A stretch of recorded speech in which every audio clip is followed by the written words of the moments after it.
international youth meeting, which is dedicated to the 75th anniversary of World War II. Today on 26th of June, and it's also a UN Charter Day, it's necessary to mention. And everybody knows that this year, the world and we are celebrating two extraordinary dates which are linked to the two events, the 75th anniversary of the end of the Second World War, the worst and the bloodiest conflict in the history of the 20th century, and the 75th anniversary of the United Nations, which was designed to ensure that such horrors and such war never happen again. And today it's UN Charter Day, and we have our international meeting, and thanks to the initiative of National Youth Council of Russia, we are having this online opportunity to gather all together more than, let's say, more than 40, now it's 46 participants from different sides of the world. It's the representatives and heads of the international and national youth NGOs from Europe, Asia, Africa, America, and Australia. And it is extraordinary opportunity to talk to each other and to discuss the global challenges, the global issues, and what we can do as youth, as young people, as youth organizations to how we can deal with them. And as I said before, the 26th of June is also the UN Charter Day. And this event is our meeting is also part of the campaign, which is called UN 75. And we are also we are also part of this big, huge campaign, which is going on during these days in the world. And we hope that this meeting will be a good platform for the discussions and for maybe even new ideas and new initiatives. And we will have this time and space, online space, to discuss ideas for common future, and also find common ideas for overcoming global issues which we are facing today. And I would like to pass the floor to the person who is the head of the organization who initiated this meeting. And now I would like to pass the floor to Grigory Petushkov, the head of National Youth Council of Russian Federation. Grigory. Здравствуйте, дорогие друзья. Добрый день, у кого-то добрый вечер, у кого-то добрый... And so no matter what time it is right now, but on behalf of our council, I would like to thank you and to really appreciate your participation in this meeting. Well, no words can express how happy I am to see all your faces. I've been scrolling down the screen to see so many of you. And of course, we were all separated, unfortunately, by this pandemic period. But at the same time, we have an opportunity still to communicate. I see friends from various continents, and of course at the end of our session we are going to have a common picture, a group picture, just to recall this event ever after. Well, it's quite symbolic date, and the Charter of the United Nations was adopted back 75 years ago on the 26th 26th of June. We know that the United Nations was founded after the Second World War in order to sustain peace and security in the world, in order to develop friendly relations between countries, and also to boost the social progress, development, and improve living conditions, as well as other things in the sphere of human rights. And here it is clearly stated that we should do everything we can to prevent any wars in the future. Second World War, in terms of its scale and deserves attention in terms of the number of people who participated in this war, and all those armed forces involved, of course, exceeded all the possible thresholds that could be seen before that. But at the same time, the Second World War was marked by real courage, by compassion, by patriotism, by real bravery, and they managed to take over genocide, slavery, and many other hostilities of the war. So we managed to win, and we managed to put an end to the Nazi regime in Germany. We should say that this is our common contribution, and of course the Red Army and the USSR, of course, made a real contribution as well. The Nuremberg Tribunal and Tokyo process that were organized after the war was a very important precedent in the sphere of the international law, and making us revised a lot of very important provisions in the sphere of human rights. And recently we have seen a lot of efforts trying to rewrite history and also to misinterpret some events or facts related to the Second World War. For example, Резолюция. last year the European Parliament decided to adopt a special resolution in order to preserve historical heritage and prevent any such Таким образом, cases in future, because there, the European countries, so they also cast some doubts on the Nuremberg Tribunal, and of course it was very important to make it clear how it was actually done. We needed to learn from the past and to take all those lessons in order to be as России послевоенной efficient as possible in preventing all of such things in the future.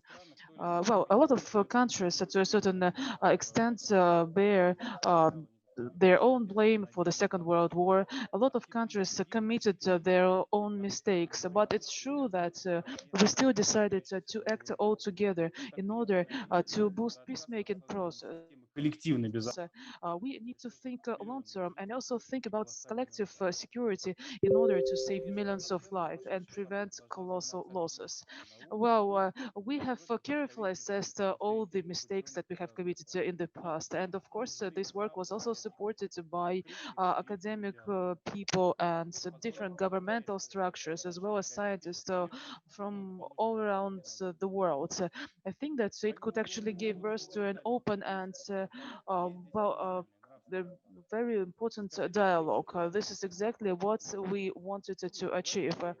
I think that historical heritage as well as memory is something that should be particularly protected, especially when it comes to such wars as the Second World War. And also, we should make everything we can in order to prevent lies or misinterpretation or twisting of facts. For example, the one that is addressed to the USSR or to many other countries. We also well understand that people who are in favor of Nazism or Bandera could put their logos forward and also disseminate their ideology, etc. We would like to protect our truth based on real facts, and we will remain unprejudiced while talking about Second World War. And the task of the young generation is to preserve this memory and to prevent repetition of such hostilities again. Historical memory is one of the obligations that should be borne by our future generations. We must bear responsibility for that in order to learn to live in our real conditions. It's an integral part of our lives and is related to everyone. We need to conduct various events for use and for the participation of young people, because it's a very important component in terms of preserving such a historical memory. And of course, this is one of the preconditions allowing us to prevent such hostilities in the future. Historical memory is directly linked to young people, and also it goes beyond some classical curricula, but it's also, it must be integral part of it. The young people, they become a target group when it comes to conducting such important events, because via them we can develop international dialogue. A lot of organizations are being developed in order to overcome such problems as hatreds and others. And also we need to put an end to xenophobic views, hatreds, but violence, ultra-right people, etc. All those misendeavors, they should be limited, and there we should try to promote human rights, and it acquires a particular meaning in this context. Youth work and education play a key role in this process. This allows young people to jointly discuss very sensitive subjects, preserving such historical memory, and also, I mean, all those lessons that we have learned in the past allows us to organize the educational intercultural events, but also we need to focus on very important problems such as violence, human rights, and so on and so forth. By doing that, we can allow young people to understand where they are being manipulated, or where we would just could talk about some political side rather than cases where we really fight for human rights. I think if we really start to discuss historical memory and our heritage, then we will be able to really confide each other, trust each other. This is our common goal and our responsibility in front of the current generation and future generation. I know that a lot of participants today are really working on that. We're doing it either together or separately, but let's do it together because it's our common goal and it's a very important one. We were supposed to meet on the 9th of May, I mean, to celebrate the Victory Day in Moscow, to celebrate this very important date.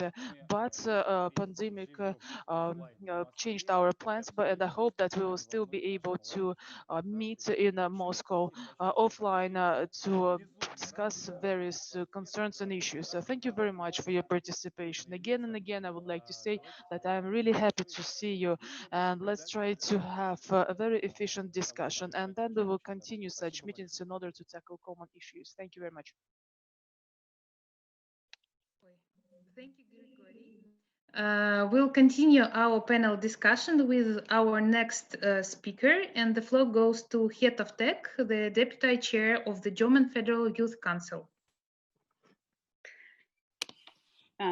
Thank you, dear Grigory Grisha, dear friends and colleagues worldwide, and especially shalom to my friends Naftali Shlomit from Israel and Karina from the European Youth Forum. I congratulate the National Youth Council of Russia for taking this initiative to hold this event with participants from around the world on the founding day of the United Nations 75 years ago. I am really happy to feel so much international atmosphere. The last few months have shown us how important direct contacts, visits, and simply hugs are as a part of international solidarity.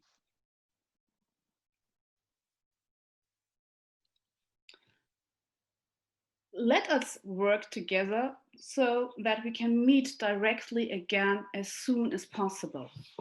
We have been working closely and trustfully with the Russian Youth Council for over 25 years. For this, I would like to thank you, especially this year that links two memorable dates. 75 years ago, the unconditional surrender of the German army ended the Second World War in Europe and Hitler's fascism. This year is remarkable also for the youth organizations in Germany to commemorate the millions of people who fell victim to the war and the extermination camps against nations, minorities, and the Jewish people. From the memory of the end of the Second World War follows responsibility. Our vision is a world in which children and young people can live without fear of war and persecution. Remembrance work and commemoration are central aspects of the work of youth associations. It promotes the development of critical approach to history and remembrance politics. One consequence of the Second World War was the founding of the United Nations, the organization that promoted peace and development of friendly relations between nations. However, the growing tendency towards radicalism, racism, and nationalism, also among young people, is a currently challenge worldwide, also and still in Germany. Therefore, all initiatives that give a strong voice to the United Nations and multilateralism should be supported. Moreover, the young people worldwide should be a strong part of it. The German youth delegates to the UN General Assembly are calling for more youth participation in political decision-making and peace process. But I would like to conclude by saying that right now, while hundreds of thousands of people around the world are dying because of a pandemic and war, we need a strong United Nations and the international solidarity and cooperation between countries, youth councils, and youth structures. Thank you. Thank you, Heta. It's nice to see you and that you have this possibility for joining us and joining this panel discussion, and also hopefully to join actively in our working groups, which will be a little bit later. And now I'll pass the floor to our next speaker during this panel discussion. It's Javier Hurtado Mira, Chairman of the Democrat Youth Community of Europe. Javier. Hello, guys. Hello. Do you listen to me? I lost Yes. this connection. So thank you. Thank you, Valeria. Thank you, Ksenia. Big thank you to Grigory, Mr. Petushkov, for organizing in the framework of the 75th anniversary of the Foundation UN and the end of the Second World War. And as you know, I'm representing here today a political platform that engage young people from all over Europe, part of the Middle East and North Africa in the last decades that we expanded the organization. And we were founded in 1964, DEMIC. And our main commitment was to bring young people together. For us was very important to engage with different countries, especially with those that with the time after in the beginning of the Cold War, it was divided. Europe was really divided. And I think that's the sad part of the Second World War, that instead of reestablishing a lasting peace that it was expected, it created again some misunderstandings, how we see democracy, how we also look all for the common integration of human rights. And that brought many young people in divisions that were very not neat back in the time when we were reestablishing the real big Europe together. That's why in the framework of this event online, I think it's very important to emphasize that multilateralism cannot die despite the geopolitics that nowadays we're living, where the West and the East is again in kind of confrontation, having different models of government as well. And I think the young people cannot be the price to pay for such misunderstandings between governments. When it comes to historical memory, and we also have in Spain this big fight between also academics and politics, it's very important to emphasize that the memory in the end is individual. So that's why it's very difficult when people try to, or governments to impose official memory of the country. It's very, I'm listening some noise. I don't know if anybody of you can. Yes, there is one microphone. Yes, now you can continue, Javier. Thank you. And I think regarding the historical memory, I think it's very important for our young people to provide them proper historical facts from different perspectives so they can make individually their own choice, because most of our young generations, they didn't live that bad times, and we are all a target of manipulation from governments. And I think it's very unfair, especially when nowadays it looks like many people want to exclude Russia on the victory against the Nazi times in 1945. And that's, I think, is very unfair, because the lack of knowledge and recognizing that one of the allies was also Russia, not only United States of the UK. You know, I think that is bringing back many misunderstandings between the West and East Europe, especially. I know here today, among the 60 young participants, we are having many people from Africa and Asia and many other continents. And I think that is enriching a lot the further discussion we will have. Many times in Europe, we are too much Eurocentric. It's true that the Second World War was mainly European, but we cannot forget the involvement back in the time of Japan and some other countries. The case of Spain, we were neutral. We just finished back in the time from 36 to 39, and we finished our civil war, and we were very destroyed as a country. So back in the time, probably wisely, the government decided to be neutral and don't, because the capabilities, military talking and humanitarian way was probably impossible to take part of it. But this work for historians. And I think we are here mainly once remembering the past. I think we are living now a generation, especially in the West countries, young generation who complain a lot. We are now all, our liberties are restricted because health issues with the COVID-19 these days. But I think it's very, very important to understand that our previous, the predecessors, they really lived First World War and the bloody Second World War, and that was really worse times than the ones we are living now. So I think we should, as young leaders of different organizations from different perspectives, we should have a common understanding, you know, a mutual cooperation, explaining our young members of our organizations and those people who follow our organizations about the role of young people now. It cannot be complain only how governments are dealing bad with this pandemic, because it's kind of historical from the last decades. I think we should find how we are going to do a better world afterwards. And I'm optimistic by nature. And I think despite all the propaganda fights in media and between governments, I think the role of the political NGOs and national youth councils at different levels, it's going to play a bigger role. Despite our impact is never immediate. It's never the day after our work. It always comes decades after, but we cannot lose our faith and good hope on the results we will have together.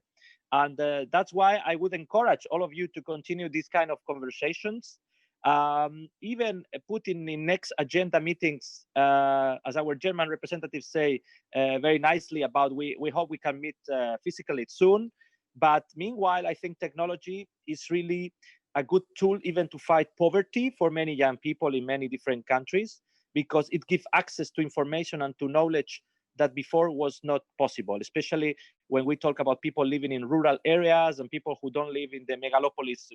Many of us, we have passed part of our lives. And I think that's key. That's why I see a lot of positive points despite the crisis we are having here. We should be a bit more optimistic. We have the commitment to give hope also to our generations. Endemic, I'm in my last months of mandate, and I really want to include in the upcoming months the Central Asia countries. It's very important for us to engage them in more integrative approach with the European Union.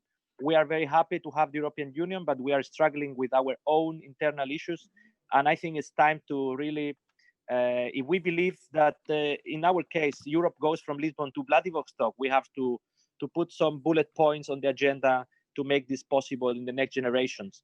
It's our responsibility, and I think this role of intercultural dialogue we are having today here, and I think, and the cooperation among youth, it can guarantee better the peaceful coexistence between nations and also between regions, individuals, and don't forget the role of civil societies.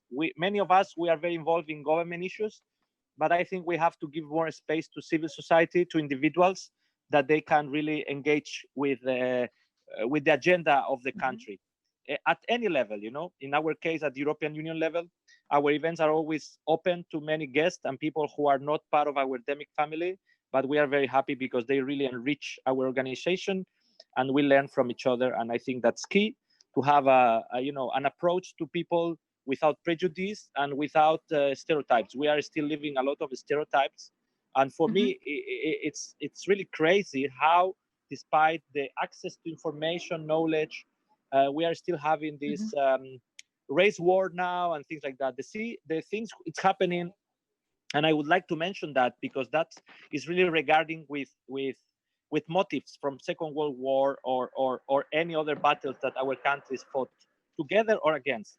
We cannot remove history. Okay, we can. My case and my relation with Russia is very special because despite my conservative approach or liberal approach to politics in Russia, the communist has been ruling the country for 70 years, and whatever, I mean, whether you agree or not with such ideas, what you cannot do now is to try to remove all the past of a country, because I think that's very important. If we try to remove the past of our countries, throwing back statutes and things like that, we will go back to Egypt times when the slaves built the pyramids. And I think it would be very sad and it would make very poor our countries together.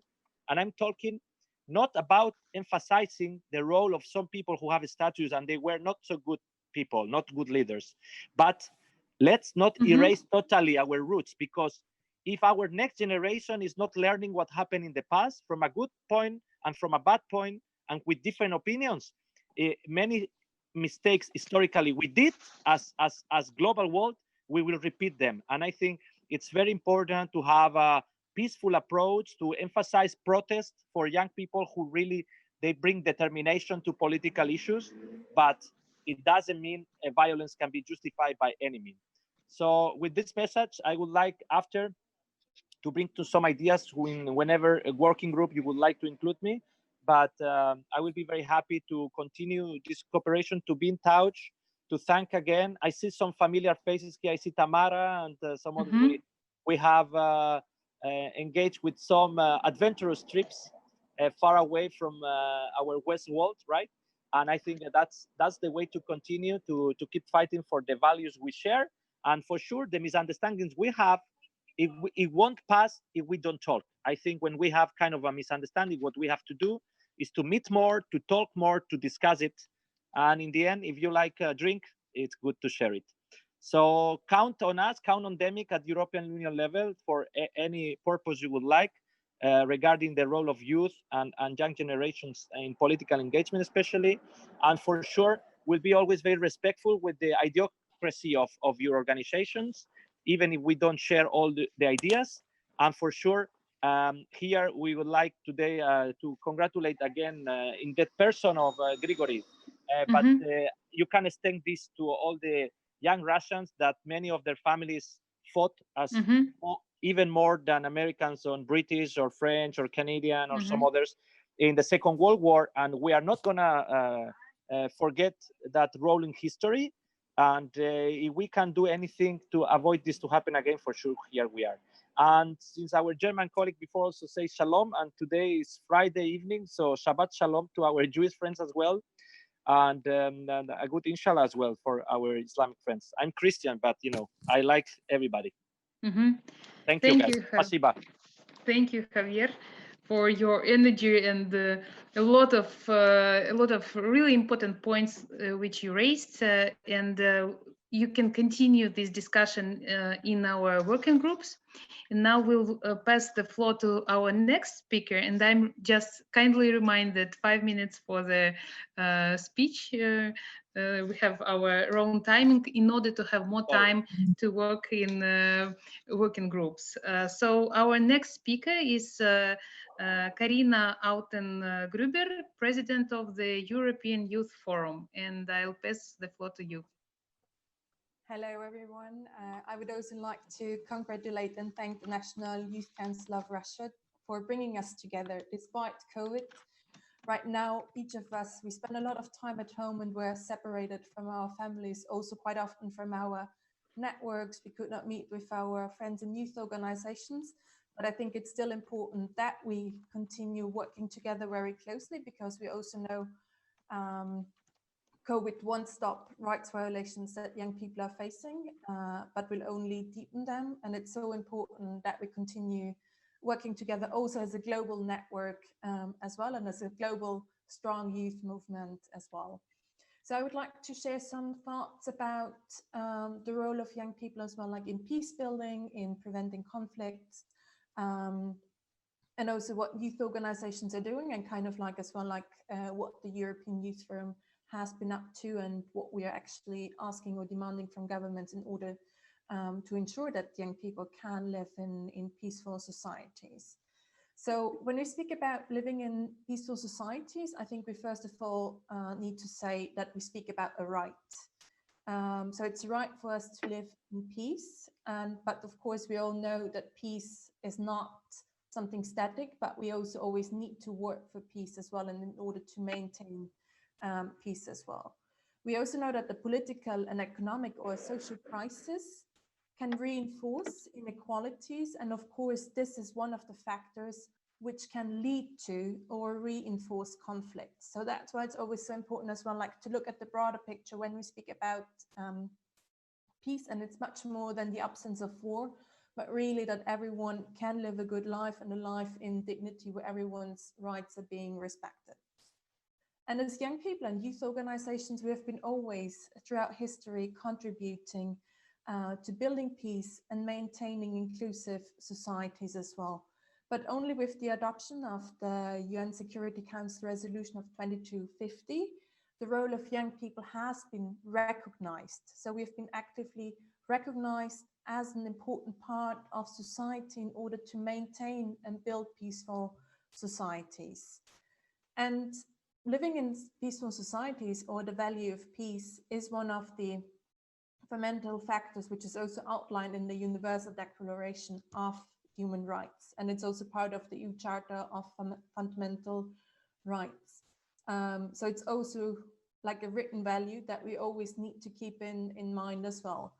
But however, when we speak about policies concerning peace, or also concerning conflict, they're often like very short-sighted. So they focus only on direct conflicts where there's weapons and arms involved.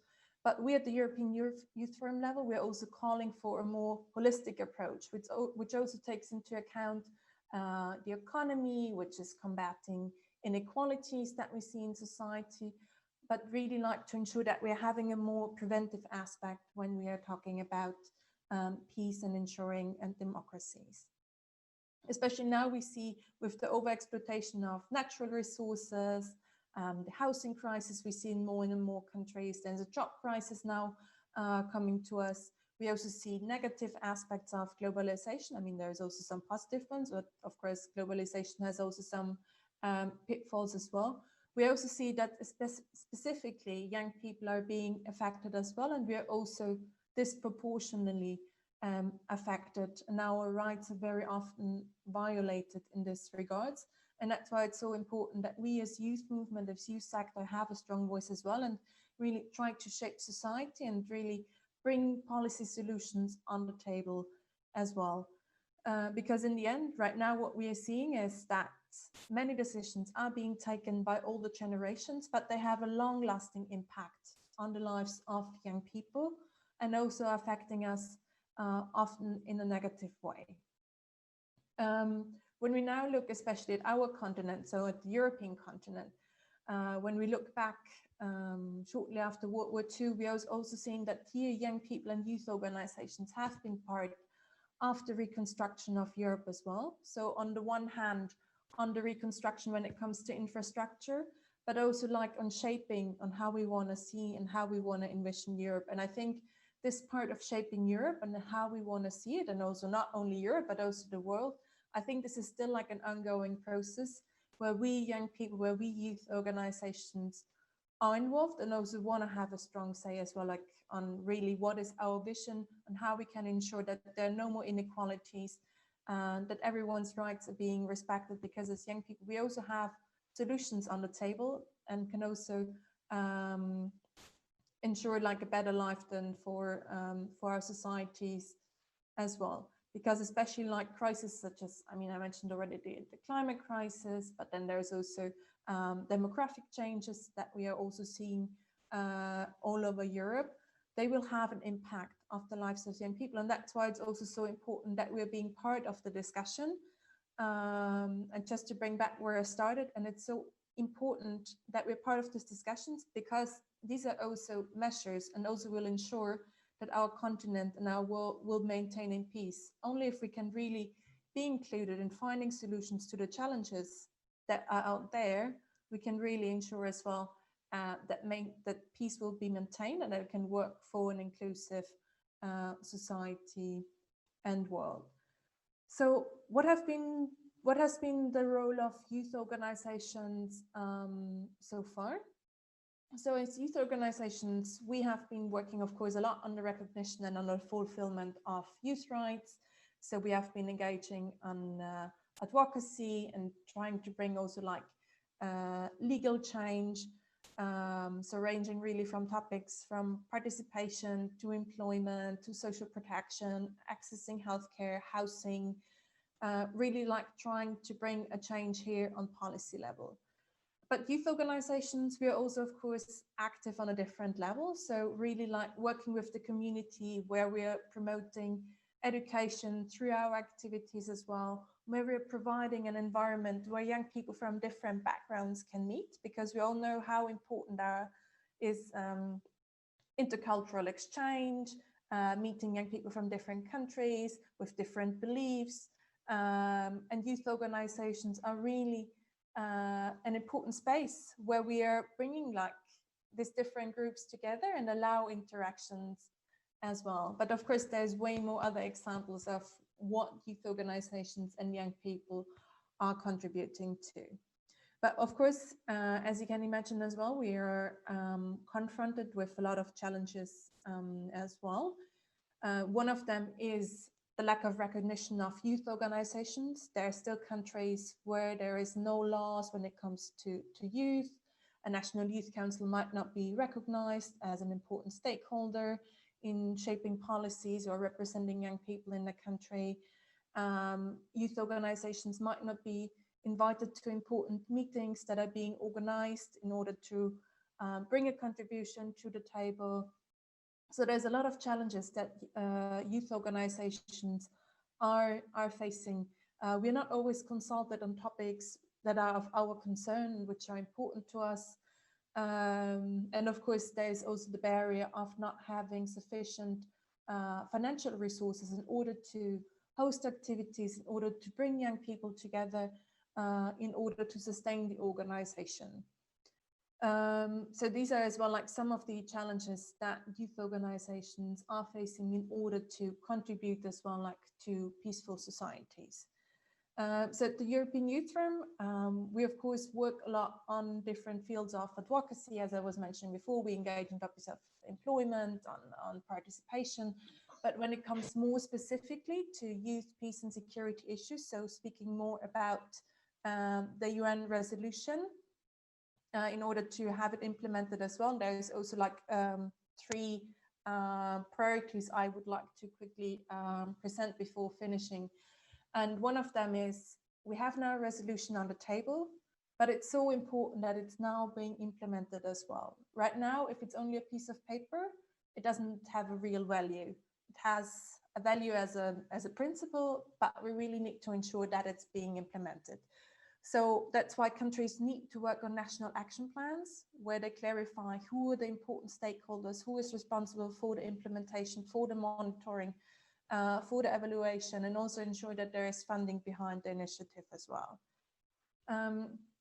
Secondly, we also really need to ensure that there is a mechanism how we can monitor as well and ensure that youth rights are being protected. One way could be that there is a special rapporteur in the field of youth rights who is monitoring the situation for young people specifically. And also the third one is, again, and I mentioned it again because it's so important as well, there must be really funding available for youth organizations so we can independently work from governance and contribute to the implementation of the resolution, but also contribute to peace on a larger scale as well.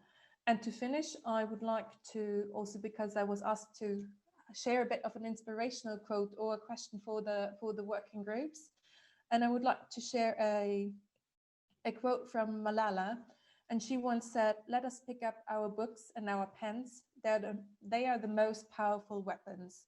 And I think this is clearly the way forward. We know how important education is, education in schools, but also the education that youth organizations are providing. But in order to really have a positive contribution, we also need the space, we need the opportunities, but we really need to have the right conditions in order to contribute to this mission as well.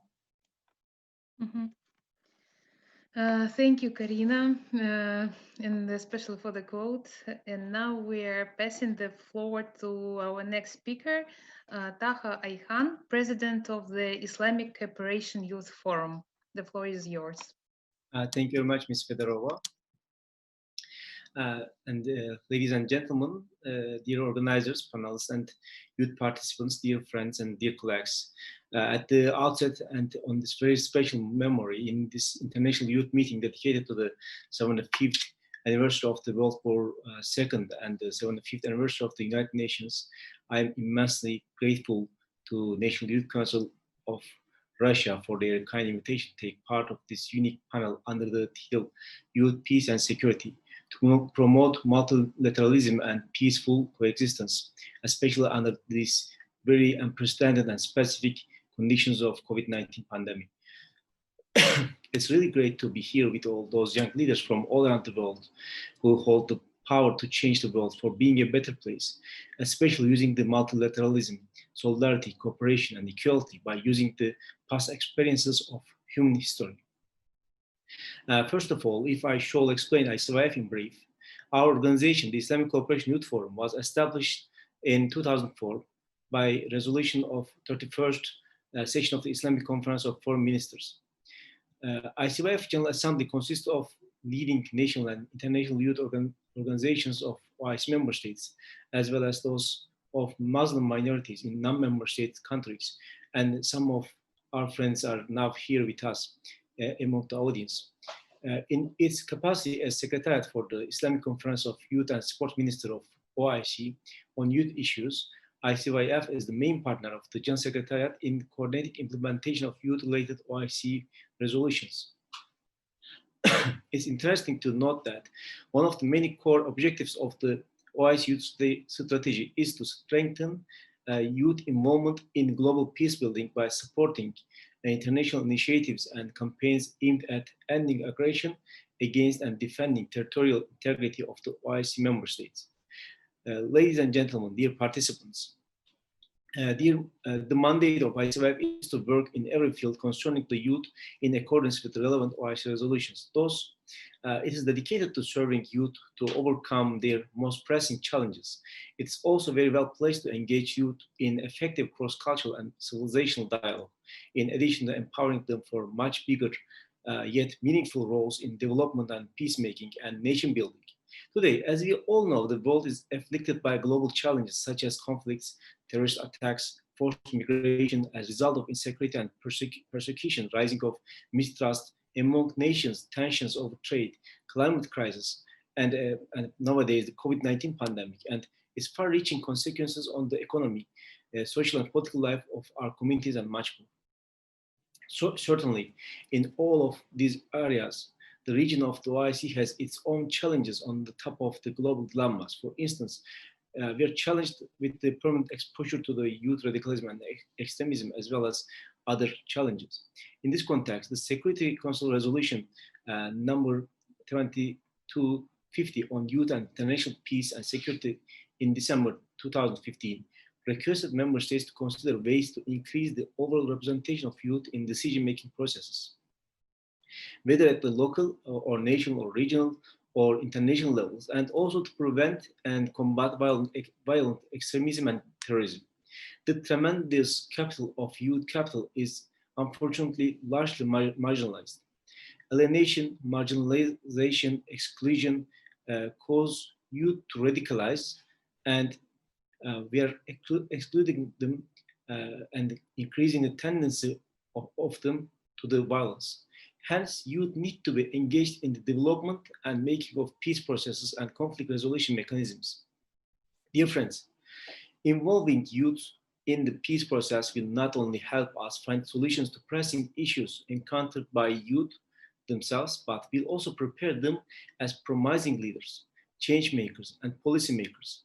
They will learn from their peers and mentors how to effectively sharpen their interpersonal and problem-solving skills and become responsible agents on issues concern their communities while serving of their respective communities and societies, while it will increase their ability to use the past experiences and the lessons from history as well. Youth has a significant effect on all aspects of socioeconomic growth and development with a direct bearing on unemployment rates, violence, political participation, innovation, research, industrialization, job creation, and you can name the other areas.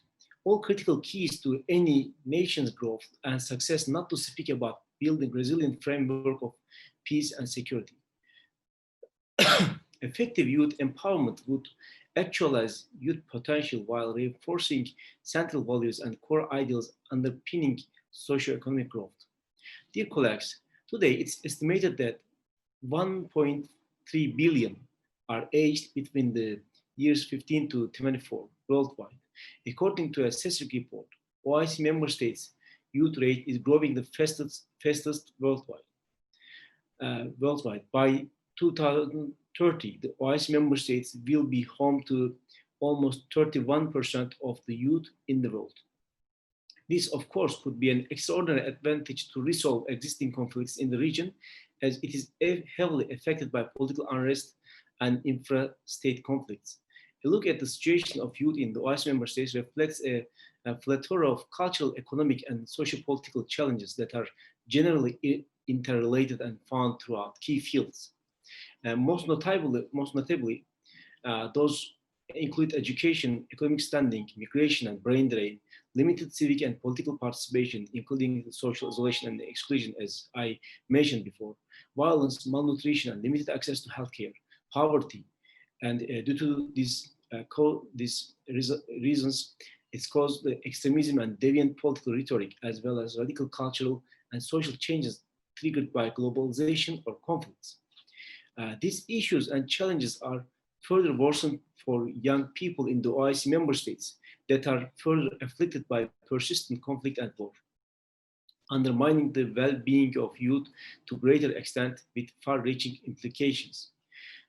Dear friends, at the ICYF, we strongly believe that youth empowerment and development require facilitated access to health services, opportunities, skill development, and networking. And over all of them, we believe that the most important thing, the top priority, shall be the giving the equal opportunity to all young people.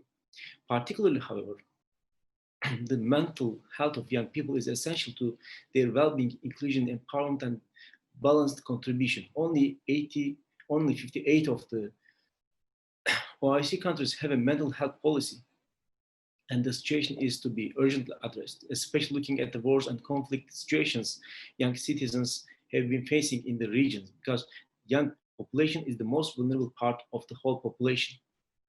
Today, there is a need for a systematic response to the numerous challenges faced by youth, particularly where young citizens are active in the global digital realm and increasingly part of decision-making processes, as they rightfully should. Effective youth empowerment does not only improve the conditions of the young, but also reinforces the core values of human rights, dignity, and progress that are vital to long-term societal health and dynamism of their respective community, respective nation, and also for the whole world. As such, this effectively puts youth issues as one of the top priorities for the OIC member states and for the whole world. As a response to those challenges, ICYF is committed to building the OIC youth capacity through strategies, policy frameworks, programs, and projects, furthering their civic engagements and holistic education, capacity building, and best practices, addressing the critical problems of unemployment, health, and wellness, limited opportunities, extremism, and social exclusion, while building their capabilities of intellectual and leadership development, scientific and technological innovation, entrepreneurship, media, and communication, informed by a shared Islamic heritage, culture, and universal values. Ladies and gentlemen, at the ICYF and in cooperation with our stakeholders, we work to develop youth capacities in all fields. In this process, we are driven by the spirit of Islamic heritage, culture, and civilization, however, focusing largely on building stronger cooperation, sense of global understanding, solidarity, and cooperation, and believing in the humanity. We work to achieve those through professional programs and projects set to further enhance youth education, intellectual leadership, innovation, engagement, and participation, in addition to building platforms for personal growth, startups, and entrepreneurial opportunities, engagement in community building, innovation, and business initiatives, as well as combating Islamophobia and extremism. During this challenging time of pandemic, COVID-19, we have shifted all of our programs and activities to online platforms. We successfully implemented several projects and programs such as the Diplomacy Academy, volunteerism, and special edition webinars with high-level decision makers. We have also launched the Intellectual Islamic Heritage Program and implemented Model OIC program. We organized several contests, whether on essays, photography, or films, only to highlight youth initiatives and share their success stories. We have in pipeline youth media training program for next week. As far as the future of the youth in the post-COVID-19 era, we expected that OIC member states, like the rest of the world, will undergo serious socio-economic challenges, and given their high youth populations, youth in the OIC region may consequently suffer the most. The stability of the region is a major concern to us all, and hence required every effort in our undertaking. Given this new context, ICYF will continue and even increase its youth work, whether related to awareness or trainings, to further help youth reach their potential while supporting all the youth initiatives, contributions, knowledge sharing with all of its neighbors from Indonesia and Malaysia to the Latin America. We do that because in our understanding, ensuring economic empowerment, social inclusion, building confidence, and providing the ecosystem necessary for professional growth, development, and engagement, and also these are the essential core values of the empowerment of youth, for the most sustainable to better results for the uncertain future awaiting the youth of the globe. Dear colleagues, before I conclude, let me stress that we need to take up the challenges of our communities and societies and shift towards developing atmosphere which encourages the empowerment of youth and girls within the setting of families, communities, and humanity, and give them the best education, training opportunities, and necessary support. This is crucial to the future of youth, especially for their increased yet effective civic engagement and contribution to development, stability, peace, and security. Our work on youth development, empowerment, and civic engagement, dialogue, and multicultural discourse contributes effectively to achieving the agenda of sustainability, and most notably to SDG 16 on building peace, justice, and strong institutions. In other words, ICYF works on the very foundations of sustainability, peace, and security for the whole humanity and for the whole world.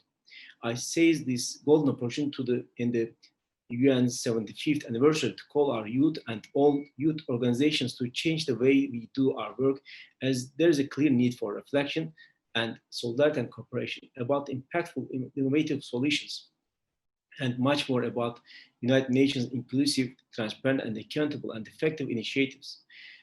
As youth organizations, we should all continue to engage in positive dialogue and discourse and global cooperation. We need to show more commitment and walk the talk. We also need to further revive multilateralism, cultural understanding, and building more bridges of cooperation.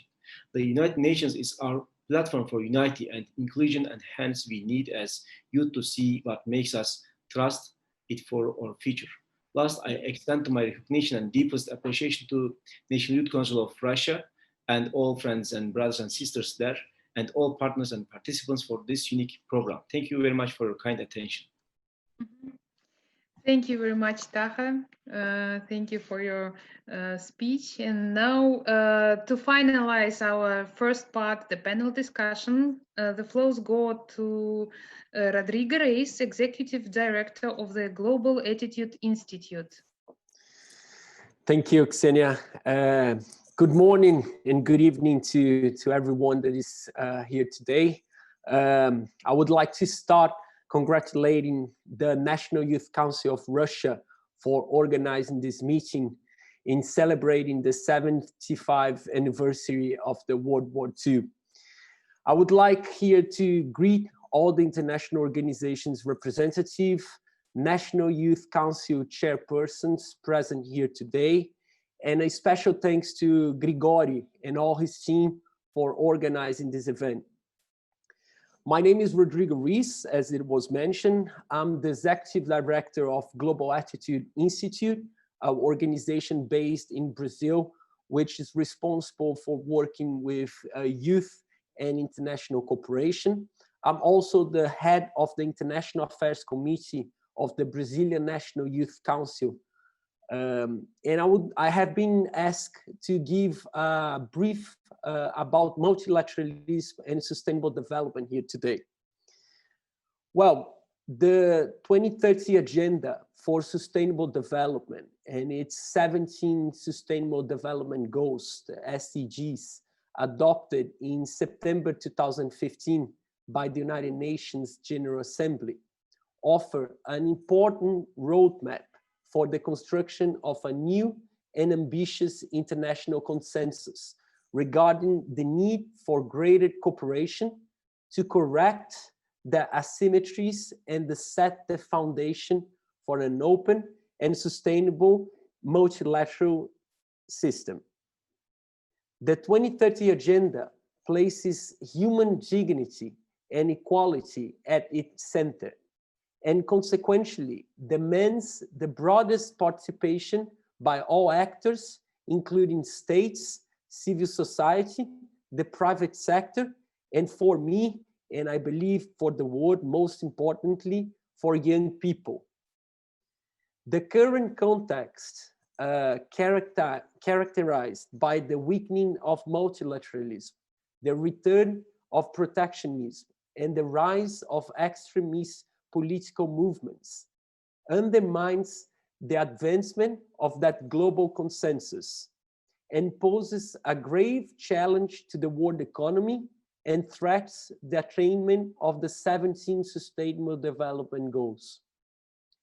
In Latin America, which is my region, we face a complex scenario of lower economic growth with notable steps forward, such as the peace process in Colombia, and also great uncertainties in the political and economic future of the region. In a year of key elections and electoral preparations, which the whole continent is foreseeing right now. The unfavorable economic climate and the lower levels of investment impacting productivity and restricting the structural change necessary to progress towards a new development model threatens the social achievements attained by our region countries in recent decades, in particular the reduction of poverty and inequality. And all of this aggravated by the challenges imposed by the COVID-19 pandemic, challenges not just young people, but all governments and the multilateralism itself as a means to cooperate, to really be able to overcome the pandemic and the challenges that will unfold right after, which in my opinion, they are very much linked with like a recession throughout the world and economic challenges. This, to me, is a cause for concern, since even today, poverty affects 175 million people in Latin America and the Caribbean, and 75 million of whom face day-to-day challenges of extreme poverty. I would like to stress that social issues cannot be addressed in the social arena alone, and that macroeconomic management and industrial policies, innovation and technology are crucial in resolving social problems. Neither can productivity and structural change be addressed solely in the economic arena. The fact of the matter is that social investment increases productivity and generates positive externalities throughout the system, whereas its absence raises costs and leads to loss of income. In this context, understanding the urgency of the challenges they face in the present circumstances and the need to bolster the region's voice in global sustainable development forums, the country of our region created the Forum of Countries of Latin America and the Caribbean on Sustainable Development, which seeks through exchange experiences, good practice, and shared learning. I would like to devote part of my talk today here as well about the United Nations marking its 75th anniversary at the time of a great challenge. COVID-19 is a painful reminder of the need for cooperation across borders, sectors, and generations. Our response will determine how fast the world recovers, whether we achieve sustainable development goals, and how we handle the global trends shaping our future, from climate change to new technologies. 2020, in my opinion, must be a year for us to discuss how we can work together more effectively to manage these issues. And today, more than ever, to wrap up my brief here, I believe we must promote and expand cooperation and integration on a multilateral basis. The 2030 Agenda and the SDGs are universal, not only in they aspire to include all the world's countries, and the attainment only makes sense at the planetary level. They are also universal in the national efforts that can be bolstered by the presence of a global and regional cooperation or severely compromised by its absence. And to finish, as it's a common saying in the UN, and I believe to a great part of all of you, let's not leave anyone behind in this effort for strength multilateralism, to tackle issues related to economic and social challenge, not only in Latin America, but in all the regions. Thank you. Thank you very much, Rodrigo. So we are finishing up